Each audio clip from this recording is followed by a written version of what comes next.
I wanted to talk tonight about something that's a huge part of prayer, and it's kind of Christianity 101, one of the basic principles. Here in Romans chapter 12, verse 1, fits right in with the song we just sang. I appeal to you, therefore, brothers, by the mercies of God, to present your bodies as a living sacrifice.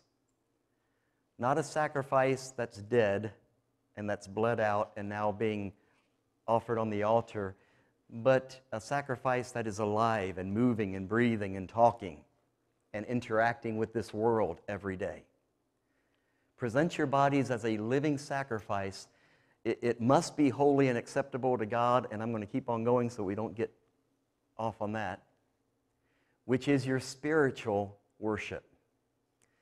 That word spiritual there, this is one of the places where King James actually, I think, defines it a little better, even though I'm not a scholar or an expert on language by any stretch of the imagination.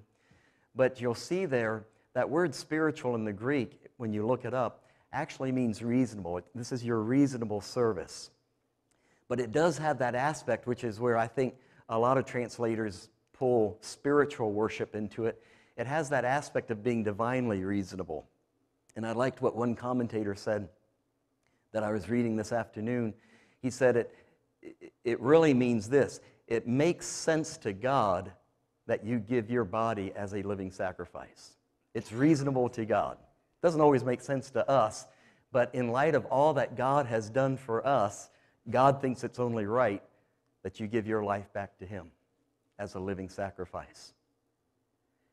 This is worship, and that word worship is not just singing songs. You know, sometimes our focus gets too narrow about worship and we think of a worship service. A worship service is only one small part of true worship. True worship is a heart that's absolutely surrendered to God in everything that we say and do. And he says, for you to offer up your life, your body as a living sacrifice, you're saying, Father, I am yours today. I deny all claims to my life, and I put myself in your hands. And I want to be that sweet-smelling offering to you in everything I say and do. That's true worship. And when you do that throughout the day, by the time you get to church and sing in a worship service, the worship will be really sweet to you because you've lived it. Holy and acceptable to God, which is your spiritual worship. That word worship means service that's rendered to God, just like the priests would go into the temple every day and render their service. That's what we're talking about. So how did you do today? Did you take your life and your actions and your words and your thoughts back into your own hands? Or did you really offer up every word and every action and everything you did today to God as an offering? And what that means is this: Father, the way that I'm about to do my job, I want to do it in such a way that shows you how much I love you, how much I'm grateful to you. So did your actions and your words today, on the job, in the home, wherever you were, did your words and actions reflect how much you love Jesus? If you were taken into court and people had to testify about you, would they be able to say his words or her words and their actions testify to the fact that they do in fact love God? Are we that different? Are we truly the children of God in our daily business? You know, coming to church is one thing and it's great and we need to do so, but coming to church really doesn't do any good if you don't live it Monday through Friday, Monday through Saturday, however you want to say it. He says it this way in Colossians chapter 3, verse 22. Bondservants, obey in everything those who are your earthly masters. He's talking about slaves and how slaves respond to their masters. I had no idea this passage and the passage in Ephesians creates such a firestorm of controversy out there in the world. But, you know, people actually get all upset because they say the Bible condones slavery, and the Bible does not condone slavery. One thing that you do, and that's a whole other topic, but one thing that you do have to realize is that slavery back then is not the slavery that we think of back in Civil War days here. The slavery back then was very different. Do you know that there were people who actually chose to be slaves back then, willingly? Slavery that back then was not based upon race in any way. Slavery was more of a social status. And you could liken it to today, even though our military has become, well, in my opinion, our military has become really soft, but you could liken it to being in the military, where, you know, for the next 4 years, you belong to the Army, okay? You don't have freedom of choice over where you live or what you eat or what you wear, or you belong to them for this amount of time. And so the servants back then in Rome, in the Roman Empire, they were more like indentured servants, to where they had a contract with their master saying, okay, for the next 4 years, I'm going to live for you and take care of this for you. Back in their time, in those times, historically, a slave made the same wages as a free man. In fact, the whole point of the process was to earn enough money to buy your way out of slavery. But if you went bankrupt, so to speak, back in the day, and you couldn't pay a bill or pay a debt that you owed, a reasonable option back then was to sell yourself into slavery to this person for the next 4 years to pay off the debt. And so that's kind of how they did it. And so slaves back then, they said there were politicians and doctors and lawyers who were slaves back then.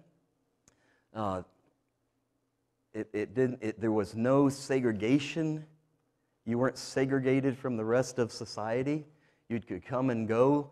So it wasn't the stigma that we think of when we think of slavery. It was much different.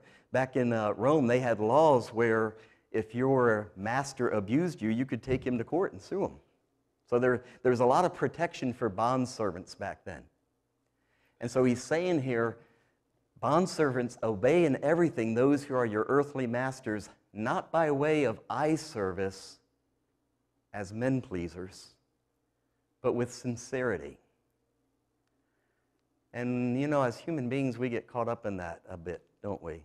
You know, we do or say something to draw attention to ourselves. We do or say something in a way to try to give a certain appearance, like we're spiritual. We do, you know, very typical on the boss. People criticize the boss behind his back, but then when the boss comes in the room, all of a sudden you're Mr. Employee of the Year, you know, that kind of thing. That's being a people pleaser, and it's for selfish gain. It's not sincere. That's why he follows up with, but with sincerity of heart, we're supposed to do all things fearing who? Fearing the Lord. So every day you go to your job, you do what your boss tells you to do, but in your heart, you're doing it as unto the Lord. So you're not doing it to get your boss's attention, you're doing it to show the Lord how much you love Him. So in what you did today at work, did you do your job today in such a way to show Jesus how much you love Him? Was He the center of your affections and focus and everything that you said and did? He says, don't do it just with eye service as being a people pleaser, because that's selfishness. You're trying to draw attention to yourself. You're just using that other person. He says, whatever you do, work heartily as for the Lord and not for men, knowing that from the Lord you will receive the inheritance as your reward. You are serving who? You're not serving your company. You're not serving your boss. You're not serving your husband. You are actually serving Jesus Christ. So how well did you do today? I think that would radically change our whole attitude and our whole outlook and perspective if we really got that in deep in our heart. What I'm doing today, I'm doing as unto the Lord. People see it and people will take notice, but I'm doing this to show Jesus how much I love Him. The neat thing in verse 24, whenever you do that, you will get a reward for it in heaven. So just keep that as kind of, you know, in the back of your mind, because that's great incentive. Ephesians chapter 6, verse 5, bondservants, obey your earthly masters with fear and trembling, with a sincere heart, as you would Christ. Not in fear and trembling of the master, but in fear and trembling of the Lord, knowing that one day you will give an account of how well you served. And this brings up a whole nother aspect of this. Where you are in life today, you're there by the sovereignty of God. Do you know that? Do you believe that? The job that you have that job by the sovereignty of God. The husband you're married to, you have that husband by the sovereignty of God. So you're not obeying your husband to obey your husband. You're obeying your husband in obedience to God because that's where God placed you. And you're not doing well on the job to please your boss. You're doing well on the job because that's where Father has you at this moment. And so you're going to show Him how grateful you are, and you're going to show Him how much you love Him by doing a good job. So not by way of eye service as people pleasers, but as bondservants of Christ, doing the will of God from the what?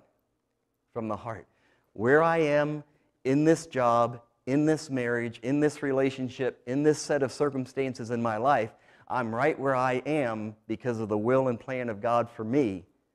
So I'm going to do all things heartily as unto the Lord, because this is how I obey God. This is how I worship Him. This is how I serve Him. Rendering service with a good will as to the Lord and not to men. We got to move on. Let me just go through these things very quickly. When you do all things as unto the Lord, and you really get that in your heart, I'm not doing this for any man or any person. I want to show Jesus how much I love Him by what I say and do. Number one, it brings great joy and enthusiasm to everything you do. You'll find a new joy in the mundane routine that you find boring sometimes. It brings a joy because now it's worship to God. It's not just something you have to do or want to get through as fast as you can. I'm going to show Jesus how much I love Him by the way I do this. Whatever you do, do it how? Heartily, which means with your whole heart, enthusiastically, because you're doing it for the Lord and not for men. We see there in Colossians chapter 3, verse 17, whatever you do in word or deed, do everything in the name of the Lord Jesus, doing what? Giving thanks to God. You can do the mundane, routine things in your life day after day, giving thanks with joy and enthusiasm. Thank you, God, for where you have me in life right now. Thank you for this job that you've given me. Thank you for providing for our family in this way. Thank you for the things that I have to do every day. Thank you, Father, that I'm in your perfect will and plan, and I'm going to be obedient to you. Number two, a spirit of excellence will be in everything you do. Remember Daniel? Daniel 1, verse 8, Daniel resolved that he would not defile himself with the king's food or with the wine that he drank. This is when he and Shadrach, Meshach, and Abednego were taken into captivity, and they were now slaves. And they wanted to give him wine and all of the, fancy food with all the fat and with everything else in it. And he decided, no, I'm not going to do this the world's way. I'm going to do this God's way. I'm going to honor God. I'm going to do this in faith towards God. And we know the story. The chief of the eunuchs said, I don't know about this. I'm afraid. Because if the king sees that you're in worse condition, it's my head. So you would endanger my head with the king, verse 10. And so Daniel said, okay, I'll tell you what. Let's do this then. How about for 10 days you give us to eat what we usually eat, what we eat in obedience to God, what we eat to honor God, and then judge for yourself. And you all remember the story? He did that, and at the end of 10 days it was seen that they were better in appearance and fatter in flesh than all the youths who ate the king's food. And look at what happens in verse 17. As for these 4 youths, God gave them learning and skill in all literature and wisdom, and Daniel had understanding in all visions and dreams. I want to tell you something. if you decide to do it God's way and make a commitment to honor Him in everything you say and do, it doesn't matter what education you have or don't have. It doesn't matter what skill set you have or don't have. God will give you an excellence upon everything you set your hand to. And you will rise above the rest because you do it God's way.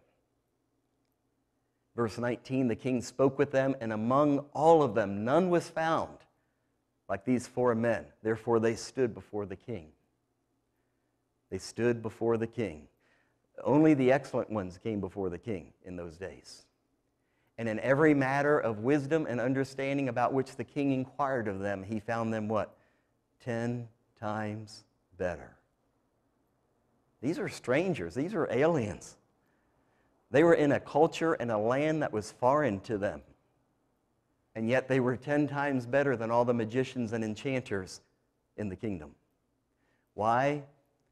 Because they chose to honor God in how they did it. They chose to do all things as unto the Lord.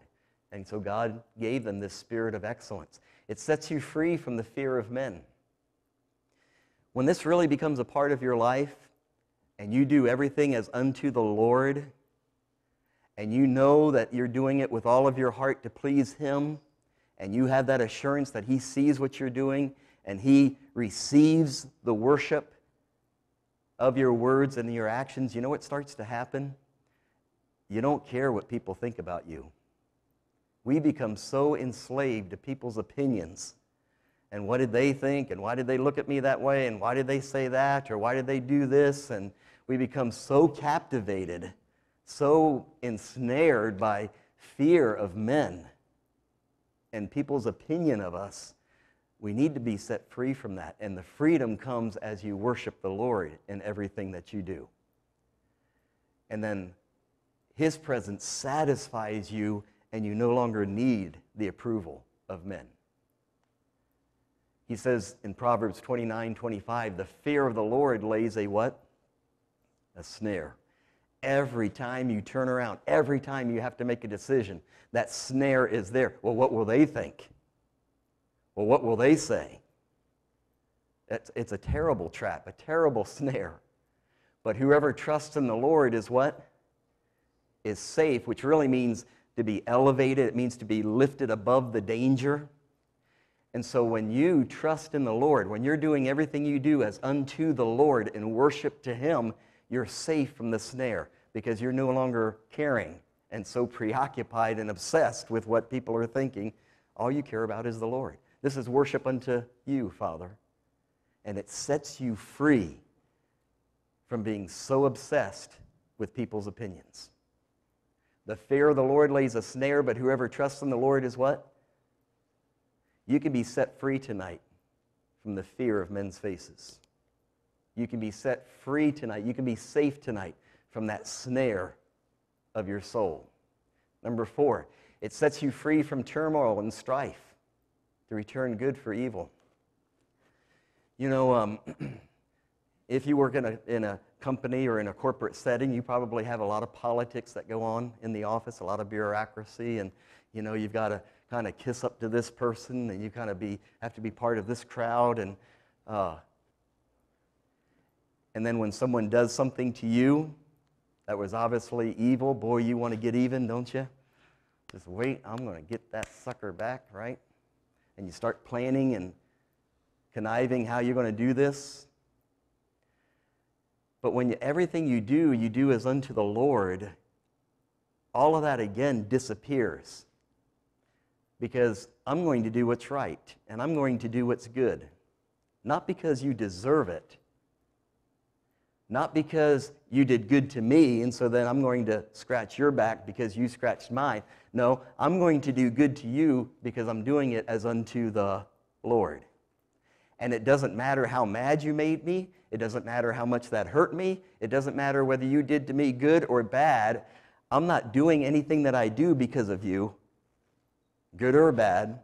I'm doing everything that I do for who? For the Lord. So when this really gets a part of your heart and perspective, it changes the whole playing field. and you're no longer are doing tit for tat or trying to get even.